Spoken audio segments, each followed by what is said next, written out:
I mean, I don't think that there are greater gifts, along with, self-belief, that you can give your kids, because you're giving them health. Yeah, absolutely. I was saying it the other week. Somebody said to me, she said, "I love your daughter. She's so wholesome.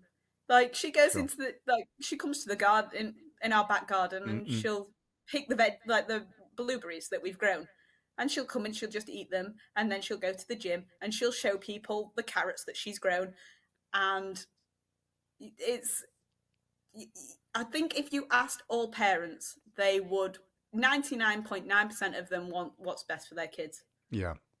And at that age, especially sort of between the ages of 1 and 5, they're a sponge and you give them everything you can.